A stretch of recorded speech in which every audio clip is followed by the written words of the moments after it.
Hello नमस्कार दोस्तों, आपका स्वागत करता हूं इस यूट्यूब चैनल पर। दोस्तों आज हम लोग रीजनिंग के सेट पैरास्टिक पार्ट 2 को देखने वाले हैं। अगर आप इससे पहले वाले पार्ट नहीं देखे होंगे तो जाकर देख लीजिएगा। इस पार्ट के अंतर्गत आज हम लोग रीजनिंग के 10 महत्वपूर्ण क्वेश्चन को देखेंगे जो कि आपको आने वाले आगामी सभी परीक्षाओं के लिए महत्वपूर्ण है। आज उन्हीं प्रश्न को लिए हैं जो बार बार एग्जाम में रिपीट किए जाते हैं या फिर आने की संभावनाएं रहती है। सभी क्वेश्चन को एकदम शॉर्ट ट्रिक आसान तरीके के साथ सॉल्व करने की कोशिश करेंगे, तो आप हमारे साथ अंत तक जरूर बने रहिएगा। चलिए 1 नंबर क्वेश्चन की ओर हम लोग चलते हैं। मेरा हमारा 1 नंबर क्वेश्चन हमें कह रहा है नीचे दिए गए प्रश्न में संबंधित शब्दों को चुनिए। प्रश्न हमें कह रहा है आदमी अनुपात चलना, समानुपात मछली अनुपात क्वेश्चन मार्क। जिस प्रकार से आदमी का रिलेशन चलने के साथ है उसी प्रकार से हमसे पूछ रहा है कि मछली का रिलेशन कौन सा शब्द से होगा। एकदम बेसिक का क्वेश्चन है, थोड़ा सा दिमाग लगाइएगा। आदमी चलता है उसी प्रकार से मछली हमारा तैरता है, तो एक क्वेश्चन मार्क पे हमारे तैरना भरा जाएगा जो कि ऑप्शन नंबर बी में दिए गए हैं। तो क्वेश्चन नंबर 1 का दोस्तों हमारा ऑप्शन नंबर बी सही उत्तर हो जाएगा। जिस प्रकार से आदमी चलता है उसी प्रकार से मछली हमारे तैरते हैं। क्लियर है। चलिए अगले प्रश्न की ओर हम लोग चलेंगे, क्वेश्चन नंबर 2 की ओर। ये रहा हमारा क्वेश्चन नंबर 2। क्वेश्चन नंबर 2 हमें कह रहा है नीचे दिए गए प्रश्नों में संबंधित संख्या को चुनिए। नंबर एनालॉजी रीजनिंग का प्रश्न है। प्रश्न हमें कह रहा है 34 अनुपात 48 समानुपात 56 अनुपात क्वेश्चन मार्क। जिस प्रकार से 34 का रिलेशन 48 के साथ है उसी प्रकार से हमसे पूछ रहा है कि 56 का रिलेशन कौन सा संख्या से होगा जो यहाँ पर भरे जाएंगे। जब भी हमें इस प्रकार के नंबर एनालॉजी रीजनिंग के प्रश्न पूछे जाए तो हम लोग ये सोचेंगे कि हम लोग 34 से 48 कैसे ला सकते हैं। देखिए 34 में अगर हम लोग 14 ऊपर से ऐड कर देंगे, 34 प्लस 14 कर देंगे तो हमारा 48 बन जाएगा जो कि यहाँ पर लिखा हुआ है। वही सेम हम लोग इसमें करेंगे, 56 प्लस 14 करेंगे तो हमारे कितने हो जाएंगे, 56 प्लस 14 करेंगे तो हमारे 70 हो जाएंगे जो कि किसी भी ऑप्शन में नहीं दिया गया है। यानी कि इस प्रकार से इस क्वेश्चन मार्क को हम लोग सॉल्व नहीं कर सकते हैं। कोई और दूसरा तरीका से हम लोग सोचेंगे दोस्तों 34 से 48 लाने को।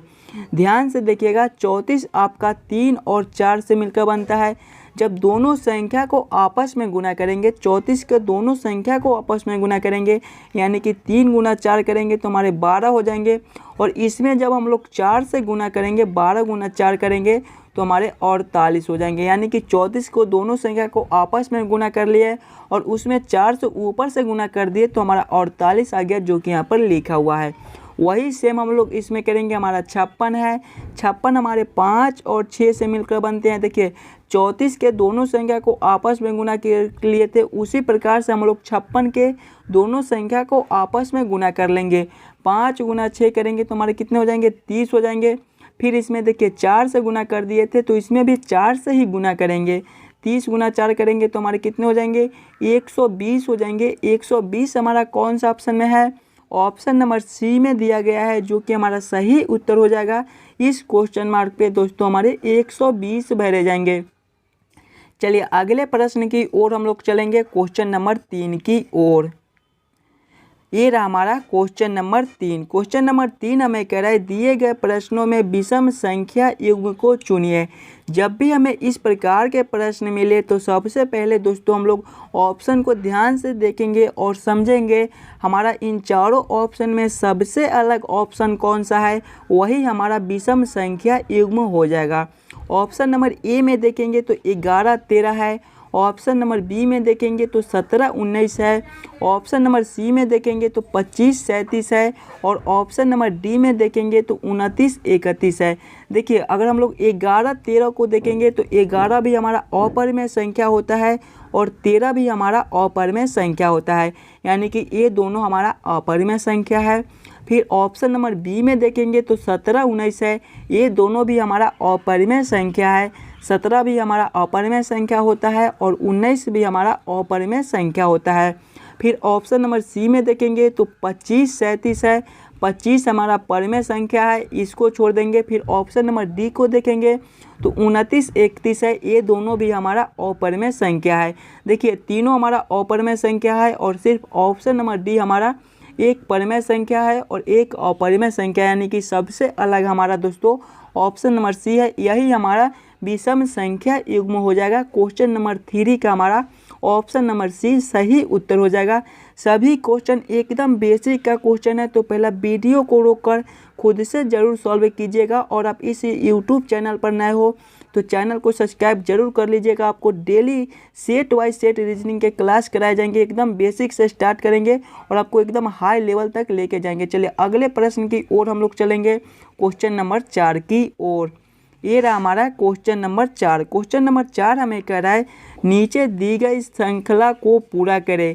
श्रृंखला सीरीज से रिलेटेड क्वेश्चन है। जब भी हमें श्रृंखला सीरीज से रिलेटेड क्वेश्चन मिले तो सबसे पहले हम लोग श्रृंखला को ध्यान से देखेंगे और समझेंगे हमारा किस प्रकार का श्रृंखला है, इसे हम लोग कैसे जल्द से जल्द सॉल्व कर सकते हैं।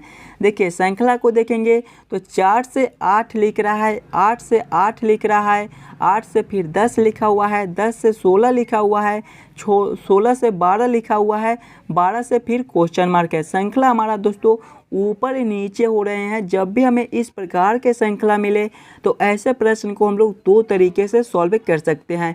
पहले तो हम लोग ये देखेंगे कि ये 4 से 8 कैसे लिख रहा है। अगर इस प्रकार से हमारा सॉल्व नहीं होता है तो फिर ये देखेंगे एक अंक छोड़कर कि ये 4 से एक अंक छोड़कर 8 कैसे लिख रहा है। ये देखेंगे तो ये 4 से एक अंक छोड़कर 8 लिख रहा है, इसमें हमारा गुना 2 कर दिया है। फिर देखेंगे तो 8 से एक अंक छोड़कर देखेंगे उसी प्रकार से तो हमारा 16 है, इसमें भी हमारा गुना 2 कर दिया है। फिर उसी प्रकार से हम लोग सेम देखेंगे तो 16 से एक अंक छोड़कर देखेंगे तो हमारा क्वेश्चन मार्क है। देखिए 4 से 8 है तो हमारा गुना 2 है, 8 से एक अंक छोड़कर 16 है तो गुना 2 है। वही सेम हम लोग करेंगे 16 से एक अंक छोड़कर देखेंगे तो हमारा क्वेश्चन मार्क है, यानी कि इसमें भी हम लोग गुना 2 कर देंगे। गुना 2 तो फिर हम लोग गुना 2 ही करेंगे ना, तो 16 गुना 2 करेंगे तो हमारे कितने हो जाएंगे, 32 हो जाएंगे। 32 हमारा कौन सा ऑप्शन में है, ऑप्शन नंबर सी में है, जो कि हमारा सही उत्तर हो जाएगा। इस क्वेश्चन मार्क पे दोस्तों हमारे 32 भरे जाएंगे। अगर हमसे इससे अगला वाला संख्या पूछता तो हम लोग क्या करते, फिर इस संख्या से देखते, यानी कि 8 से एक अंक छोड़कर ये 10 कैसे लिख रहा है, तो इसमें +2 कर दिया है। फिर 10 से एक अंक छोड़कर 12 लिखा हुआ है, यानी कि इसमें भी हमारा +2 कर दिया है। वही सेम हम लोग कर देते, 12 से एक अंक छोड़कर देखते तो हमारे फिर +2 हो जाते, यानी कि 12 + 2 करते तो हमारे 14 हो जाते। चलिए अगले प्रश्न की ओर हम लोग चलेंगे, क्वेश्चन नंबर 5 की ओर। ये रहा हमारा क्वेश्चन नंबर 5। क्वेश्चन नंबर 5 हमें कह रहा है दिए हुए विकल्पों में से लुप्त संख्या ज्ञात कीजिए। लुप्त संख्या हमारा कहाँ पर है, यहाँ पर है।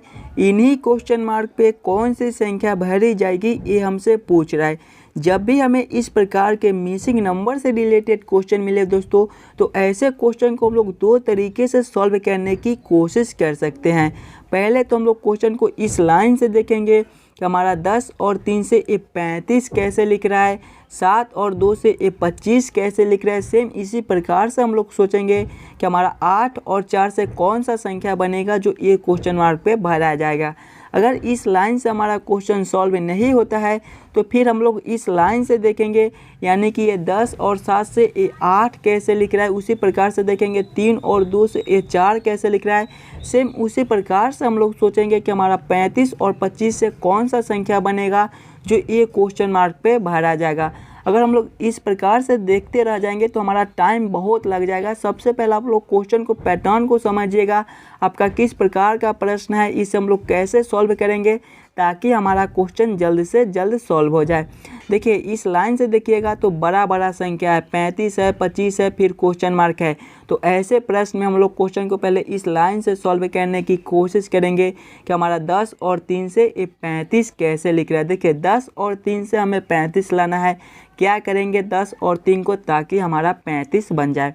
अगर 10 गुना 3 करेंगे, दोनों संख्या को आपस में गुना करेंगे तो हमारे 30 हो जाएंगे, और इसमें 5 ऊपर से ऐड करेंगे तो हमारे 35 बन जाएंगे। वही सेम हम लोग इसमें करेंगे, 7 गुना 2 करेंगे तो हमारे 14 हो जाएंगे, और इसमें 5 जोड़े थे तो इसमें भी 5 जोड़ देंगे। 14 + 5 करेंगे तो हमारे 19 हो जाएंगे, लेकिन यहाँ पे देखिए 25 लिखा हुआ है, यानी कि ये तरीका हमारा गलत हो जाएगा। कोई और दूसरा तरीका से हम लोग सोचेंगे 10 और 3 से 35 लाने को। देखिए अगर पहली संख्या माइनस दूसरी संख्या करेंगे तो हमारे कितने हो जाएंगे, 10 माइनस 3 करेंगे तो हमारे 7 हो जाएंगे, और इसमें फिर 5 से गुना करेंगे तो हमारा 35 बन जाएगा, जो कि यहाँ पर लिखा हुआ है। वही सेम हम लोग इसमें करेंगे, पहली संख्या माइनस दूसरी संख्या करेंगे, यानी कि 7 माइनस 2 करेंगे तो हमारे 5 हो जाएंगे, और इसमें देखिए 5 से गुना किए थे तो इसमें भी 5 से ही गुना करेंगे, यानी कि 5 गुना 5 करेंगे तो हमारे 25 हो जाएंगे, जो कि यहाँ पर लिखा हुआ है। वही सेम हम लोग इसमें करेंगे, पहली संख्या माइनस दूसरी संख्या करेंगे, 8 माइनस 4 करेंगे तो हमारे 4 हो जाएंगे, और सभी में देखिए 5 से गुना कर दिए थे तो इसमें भी 5 से गुना कर देंगे। 4 गुना 5 हमारा कितना होता है, 20 होता है। 20 देखेंगे हमारा कौन सा ऑप्शन में है, ऑप्शन नंबर बी में दिया गया है, जो कि हमारा सही उत्तर हो जाएगा। ये क्वेश्चन मार्क पे दोस्तों हमारे 20 भरे जाएंगे। क्लियर है। चलिए अगले प्रश्न की ओर हम लोग चलेंगे, क्वेश्चन नंबर 6 की ओर। ये रहा हमारा क्वेश्चन नंबर 6। क्वेश्चन नंबर 6 हमें कह रहा है नीचे दिए गए प्रश्न में संबंधित अक्षर को चुनिए। प्रश्न हमें कह रहा है FT के अनुपात KTF समानुपात GNO अनुपात क्वेश्चन मार्क। जिस प्रकार से FT का रिलेशन KTF के साथ है, उसी प्रकार से हमसे पूछ रहा है कि GNO का रिलेशन कौन सा अक्षर से होगा, जो ये क्वेश्चन मार्क पे भरा जाएगा। देखिए एकदम आसान सा क्वेश्चन है, थोड़ा सा दिमाग यूज कीजिएगा तो ये क्वेश्चन को आप आसानी के साथ सॉल्व कर पाइएगा। देखिए FT है हमारा, जब इसका हम लोग उल्टा करेंगे तो हमारा कितना हो जाएगा, पहले हमारा K हो जाएगा, फिर हमारा T हो जाएगा, और फिर हमारा F हो जाएगा, जो कि यहाँ पर लिखा हुआ है। वही सेम दोस्तों हम लोग इसमें करेंगे, GNO है, जब इसका उल्टा करेंगे तो पहले हमारे O हो जाएंगे, फिर हमारे N हो जाएंगे, और फिर हमारे G हो जाएंगे। कौन सा ऑप्शन में हमारा ONG भरा है, ONG हमारा कौन सा ऑप्शन में है, ऑप्शन नंबर ए में है, जो कि हमारे सही उत्तर हो जाएंगे। इस क्वेश्चन मार्क पे दोस्तों हमारे ONG भरे जाएंगे। सभी क्वेश्चन को आप नोट करते चलिएगा। चलिए अगले प्रश्न की ओर हम लोग चलेंगे, क्वेश्चन नंबर 7 की ओर। ये रहा हमारा क्वेश्चन नंबर 7। क्वेश्चन नंबर 7 हमें कह रहा है नीचे दी गई आकृति में त्रिभुजों की संख्या बताएं। इस आकृति में टोटल कितने त्रिभुज है, ये हमसे पूछ रहा है। जब भी हमें इस प्रकार के आकृति मिले तो सबसे पहले हम लोग आकृति को ध्यान से देखेंगे और समझेंगे हमारा किस प्रकार का आकृति है, इसमें हम लोग कैसे जल्द से जल्द त्रिभुज ट्रायंगल को काउंट कर सकते हैं। आकृति को देखेंगे तो हमारा सबसे पहले एक बड़ा वाला त्रिभुज है, और इसमें हमारा एक लाइन ऐसे खींचा हुआ है। फिर देखेंगे तो एक और इसके अंदर त्रिभुज है। तो सबसे पहले हम लोग बड़े वाले त्रिभुज में काउंट कर लेंगे तो हमारा एक ऐसे त्रिभुज है, और इसमें एक लाइन ऐसे खींचा हुआ है। जब भी हमें दोस्तों त्रिभुज में त्रिभुज काउंट करने के लिए बोले तो सबसे पहले हम लोग छोटे छोटे खंड को काउंट कर लेंगे। तो इसमें हमारा छोटा छोटा खंड कितना है, एक ए हो जाएगा, दूसरा ए हो जाएगा। बस इन्हीं दोनों को आपस में फिर जोड़ लेंगे, यानी कि 1 + 2 करेंगे तो हमारे कितने हो जाएंगे, 3 हो जाएंगे। यानी कि इस आकृति में हमारे 3 त्रिभुज बनते हैं। देखिए हम आपको काउंटिंग भी करके दिखा देते हैं। एक तो हमारा ए हो जाएगा यहाँ से लेकर यहाँ तक, दूसरा हमारा ए हो जाएगा, और तीसरा हमारा ये सबसे बड़ा वाला हो जाएगा। यानी कि इसमें हमारा 3 त्रिभुज बनता है। उसी प्रकार से फिर हम छोटे वाले में देखेंगे तो इसमें भी हमारा 3 बन जाएगा। एक ए हो जाएगा, दूसरा ए हो जाएगा, और तीसरा हमारा सबसे बड़ा वाला हो जाएगा, यानी कि ए हो जाएगा। और 3 हमारे बड़े वाले में बनते हैं, और 3 हमारे दोस्तों छोटे वाले में बनते हैं। 3 + 3 करेंगे तो हमारे कितने हो जाएंगे, 6 हो जाएंगे। यानी कि इस आकृति में हमारे टोटल 6 त्रिभुज बनते हैं। 6 हमारा कौन सा ऑप्शन में है, ऑप्शन नंबर ए में है, जो कि हमारा सही उत्तर हो जाएगा। देखिए 3 हमारा इस वाला में बनता है, और 3 हमारे बीच वाले में बनते हैं, यानी कि टोटल हमारे इसमें 6 त्रिभुज बनते हैं। क्लियर है। चलिए अगले प्रश्न की ओर हम लोग चलेंगे, क्वेश्चन नंबर 8 की ओर। ये रहा हमारा क्वेश्चन नंबर 8। क्वेश्चन नंबर 8 हमें कह रहा है दिए गए प्रश्न में लुप्त पद को ज्ञात कीजिए। लुप्त पद हमारा कहाँ पर है, यहाँ पर है। इन्हीं क्वेश्चन मार्क पे कौन सी संख्या भरी जाएगी, ये हमसे पूछ रहा है। मिसिंग नंबर से रिलेटेड क्वेश्चन है दोस्तों। जब भी हमें इस प्रकार के मिसिंग नंबर से रिलेटेड क्वेश्चन मिले तो सबसे पहले हम लोग ये सोचेंगे कि ये चारों संख्या से ये 27 कैसे लिख रहा है, ये चारों संख्या से ये 81 कैसे लिख रहा है। सेम उसी प्रकार से हम लोग सोचेंगे कि ये चारों संख्या से कौन सा संख्या बनेगा जो ये क्वेश्चन मार्क पे भराया जाएगा। दिमाग लगाइएगा पहले खुद से, और खुद से ज़रूर सॉल्व करने की कोशिश कीजिएगा कि हम लोग 3, 6, 2 और 5 से 27 कैसे ला सकते हैं। अगर सभी संख्या को आपस में जोड़ेंगे, 3 + 6 करेंगे तो हमारे 9 हो जाएंगे, 9 + 2 करेंगे तो हमारे 11 हो जाएंगे, 11 + 5 करेंगे तो हमारे 16 हो जाएंगे। 16 से हम लोग 27 नहीं ला सकते हैं। अगर हम लोग 16 में 11 ऊपर से जोड़ देंगे तो हमारा 27 बन जाएगा। लेकिन यहाँ पर देखिए बहुत बड़ा बीच में संख्या, यानी कि सभी को आपस में जोड़ेंगे और फिर 11 ऐड करेंगे तो हमारा 81 नहीं बनेगा, ऐसे ही दिख रहा है। तो इसमें हमारे टाइम बर्बाद करने की कोई ज़रूरत नहीं, हम कोई और दूसरा तरीका से इस क्वेश्चन को सॉल्व करने की कोशिश करेंगे। देखिए ऊपर देखेंगे तो 5 और 3 है।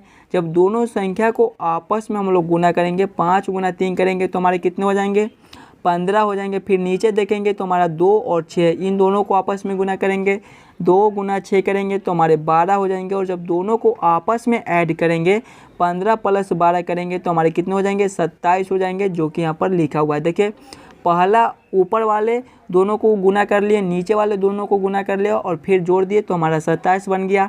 वही सेम हम लोग इसमें करके देखेंगे। पहले ऊपर वाले दोनों को गुना करेंगे, 9 × 5 करेंगे तो हमारे कितने होते हैं, 45 होते हैं। फिर 4 × 9 करेंगे तो हमारे कितने हो जाएंगे, 4 × 9 करेंगे तो हमारे 36 हो जाएंगे। और 45 + 36 हमारा कितना होता है, 81 होता है, जो कि यहाँ पर लिखा हुआ है। वही सेम दोस्तों हम लोग इसमें करेंगे। पहले ऊपर वाले दोनों को गुना करेंगे, यानी कि 8 × 4 हमारा कितना हो जाएगा, 8 × 4 हमारा 32 हो जाएगा। फिर नीचे वाले दोनों को आपस में गुना करेंगे, 3 × 8 करेंगे तो हमारे 24 हो जाएंगे। और जब दोनों को आपस में जोड़ेंगे, 32 + 24 करेंगे तो हमारे कितने हो जाएंगे, 32 + 24 हमारे 56 होते हैं। 56 हमारा कौन सा ऑप्शन में है, ऑप्शन नंबर बी में दिया गया है, जो कि हमारा सही उत्तर हो जाएगा। ये क्वेश्चन मार्क पे दोस्तों हमारे 56 भरे जाएंगे। अगर आपको किसी भी क्वेश्चन में कोई दिक्कत हो तो हमें कमेंट करते चलिएगा। चलिए अगले प्रश्न की ओर हम लोग चलेंगे, क्वेश्चन नंबर 9 की ओर। ये रहा हमारा क्वेश्चन नंबर 9। क्वेश्चन नंबर 9 हमें कह रहा है, यदि 15 मार्च 2012 को मंगलवार दिन था तो 5 मई 2012 को कौन सा दिन रहा होगा। यहाँ पर यदि के जगह पे यह लिखा हुआ है तो आप यदि ही पढ़िएगा। देखिए 15 मार्च 2012 को कौन सा दिन था, मंगलवार दिन था। जब भी हमें इस प्रकार के कैलेंडर से रिलेटेड क्वेश्चन मिले तो ऐसे क्वेश्चन में हम लोग सबसे पहले टोटल दिन निकाल लेंगे। देखिए कौन सा महीना है, 15 मार्च 2012 है। मार्च हमारे कितने दिनों के लगते हैं, मार्च हमारे 31 दिनों के लगते हैं। 31 में से -15 करेंगे तो हमारे कितने हो जाएंगे, मार्च में हमारा 15 दिन दिया गया है तो इसको माइनस कर लेंगे तो हमारे 16 बच जाएंगे, यानी कि मार्च में हमारा 16 दिन बच गया। फिर देखेंगे तो मार्च के बाद हमारा कौन सा महीना आता है, मार्च के बाद हमारा अप्रैल आता है। अप्रैल हमारे कितने दिनों के लगते हैं, अप्रैल हमारे 30 दिनों के लगते हैं। फिर देखेंगे तो अप्रैल के बाद हमारा कौन सा महीना आता है, मई आता है। तो मई यहाँ पर दिया गया है 5 मई, यानी कि मई में हमारा 5 दिन दिया गया है। इसको भी हम लोग जोड़ लेंगे, 16 + 30 करेंगे तो हमारे कितने हो जाएंगे, 46 हो जाएंगे। 46 + 5 करेंगे तो हमारे कितने हो जाएंगे, 51 हो जाएंगे। और यहाँ पर देखिए 51 हमारा टोटल दिन निकल कर आ गया। अब इसमें हम लोग क्या करेंगे कि 7 से भाग कर देंगे। 7 से इसलिए भाग करेंगे कि सप्ताह हमारा 7 दिनों का होता है। 51 में जब हम लोग 7 से भाग करेंगे तो हमारे 7 × 7 = 49 हो जाएंगे। हमारा शेष 2 बच गया, यही 2 हमारा उत्तर आ गया। बस अब इसको क्या करना है कि मंगलवार में ऐड कर देना है। जब मंगलवार +2 करेंगे तो हमारे कितने हो जाएंगे, बृहस्पतिवार हो जाएंगे। बृहस्पतिवार हमारा कौन सा ऑप्शन में है, ऑप्शन नंबर बी में दिया गया है, जो कि हमारे सही उत्तर हो जाएंगे। इस क्वेश्चन मार्क पे दोस्तों हमारे बृहस्पतिवार भरे जाएंगे। क्लियर है। देखिए एक बार फिर से समझा देते हैं। जब भी हमें इस प्रकार के प्रश्न मिले तो पहले टोटल दिन को निकाल लेंगे। साल को देखेंगे तो 2012 बराबर है, तो बस टोटल दिन को निकाल कर उसमें से 7 से भाग कर देंगे और जितना शेष आया उसको जिस तारीख को जो दिन था उसमें ऐड कर देंगे तो हमारा उत्तर निकल कर चला आएगा। क्लियर है। चलिए अगले प्रश्न की ओर हम लोग चलेंगे, क्वेश्चन नंबर 10 की ओर। ये रहा हमारा क्वेश्चन नंबर 10। क्वेश्चन नंबर 10 हमें कह रहा है, दी गई अक्षर श्रृंखला को पूरा करें। श्रृंखला सीरीज से रिलेटेड क्वेश्चन है हमारा। एक श्रृंखला सीरीज चल रहा है और यहाँ पर क्वेश्चन मार्क है। इन्हीं क्वेश्चन मार्क पे दोस्तों कौन सी संख्या भरी जाएगी, ये हमसे पूछ रहा है। देखिए, जब भी हमें श्रृंखला सीरीज से रिलेटेड क्वेश्चन मिले तो सबसे पहले हम लोग श्रृंखला को ध्यान से देखेंगे और समझेंगे हमारा किस प्रकार का श्रृंखला है, इसे हम लोग कैसे जल्द से जल्द सॉल्व कर सकते हैं। देखिए, श्रृंखला को देखेंगे तो 6 से 10 लिखा हुआ है। अगर हम लोग अंतर को देखेंगे तो इसमें हमारा +4 का अंतर हो जाएगा। फिर 10 से ये 14 लिख रहा है, इसमें भी हमारा +4 का अंतर हो जाएगा। फिर देखिए 14 से 20 लिखा हुआ है, इसमें हमारा +6 का अंतर हो जाएगा। फिर 20 से 26 लिखा हुआ है, इसमें भी हमारा +6 का अंतर हो जाएगा। फिर 26 से 34 लिखा हुआ है, इसमें हमारा +8 का अंतर हो जाएगा। फिर हमारा क्वेश्चन मार्क है। अंतर को देखेंगे +4 का है, +4 का है, +6 का है, +6 का है, +8 का है। बात को समझिएगा। देखिए, एक बार +4 किया है तो फिर एक बार +4 किया है, फिर एक बार +6 किया है तो फिर एक बार +6 किया है। वही सेम हम लोग करेंगे, एक बार +8 किया है तो फिर एक बार +8 करेंगे। यानी कि जब हम लोग 34 + 8 करेंगे तो हमारे कितने हो जाएंगे, 44 हो जाएंगे। 44 हमारा कौन सा ऑप्शन में है, ऑप्शन नंबर सी में दिया गया है, जो कि हमारा सही उत्तर हो जाएगा। इस क्वेश्चन मार्क पे दोस्तों हमारे 44 बहरे जाएंगे। आशा करता हूं दोस्तों आप सभी क्वेश्चन को बढ़िया से समझ गए होंगे। अगर आपको किसी भी क्वेश्चन में कोई दिक्कत हो तो हमें कमेंट करके बताइएगा। और आप इस यूट्यूब चैनल पर नए हो तो चैनल को सब्सक्राइब और वीडियो को लाइक ज़रूर करके जाइएगा। हम आपके लिए डेली ऐसे ही पार्ट बाय पार्ट रीजनिंग के क्लास कराएंगे। एकदम बेसिक से आपको एकदम एडवांस लेवल तक के रीजनिंग को सिखा देंगे। तो आप इस यूट्यूब चैनल से ज़रूर जुड़ जाइएगा। हम मिलते हैं आपसे अगले वीडियो में। धन्यवाद।